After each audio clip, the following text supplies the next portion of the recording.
வணக்கங்க. உங்களோட evening time எல்லாம் எப்படி போகுது அப்படின்னு தெரியலிங்க. ஆனால் என்னோடய ஈவினிங் டைம் எல்லாம் எப்போவுமே நம்ம செல்ல பிராணிகளோட தாங்க அதிகமான நேரமே போய்கிட்டு இருக்கோம்.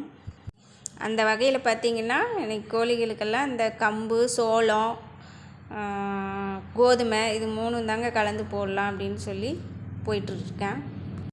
அந்த செல்ல பிராணிகள் யாருன்னா இவங்க 3 பேர் தாங்க அந்த செல்ல பிராணிகள். அவங்களுக்கு தான் இற வைக்கலான்னு போய்கிட்டு இருக்கேங்க. நம்ம வெளியே வந்தால் தாங்க அவங்க சாப்பிடுவாங்க. அதனால் நம்ம வந்துடலாங்க வாங்க. பாருங்கள், நம்ம வந்தோட்டி தான் சாப்பிட்டுட்டு இருக்காங்க. அப்போ தான் அவங்களுக்கு பயம் இல்லாத சாப்பிட்றாங்க.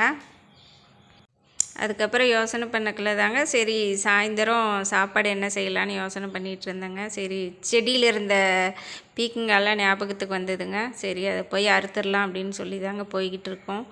மேலே இருக்குங்களா அது எட்டாதுங்க. அதனால் சரி சேர் எடுத்துகிட்டு போய் அதை மேலே போட்டு ஏறி அறுத்துடலாம் அப்படின்னு சொல்லி பாருங்கள். ரொம்ப ஹைட்டில் இருக்குது. அப்படியே கஷ்டப்பட்டு எல்லாம் அறுத்து சேர்த்திட்டேங்க.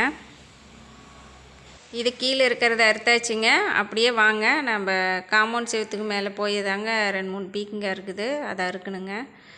அப்படியே அந்த பக்கம் போய் அதையும் அறுத்தாச்சுங்க. ஒரு காய் உள்ளார ரொம்ப மாட்டிக்கிச்சுங்க. அப்படியே கஷ்டப்பட்டாவது அதையும் கம்பி வேலி போட்டு இழுத்து அறுத்துவிட்டேங்க. பாருங்கள், இன்றைக்கி சாயந்தரம் என்னோடய வேலைகள் எல்லாம் இப்படி தாங்க போச்சு. நம்ம சேனலை இப்போ தான் ஃபஸ்ட் டைம் பார்க்குறீங்கன்னா சேனலை சப்ஸ்கிரைப் பண்ணி வச்சுக்கோங்க, லைக் பண்ணிடுங்க, உங்கள் ஃப்ரெண்ட்ஸுக்கும் ஃபேமிலி மெம்பர்ஸுக்கும் ஷேர் பண்ணுங்கள். நன்றி, வணக்கங்க.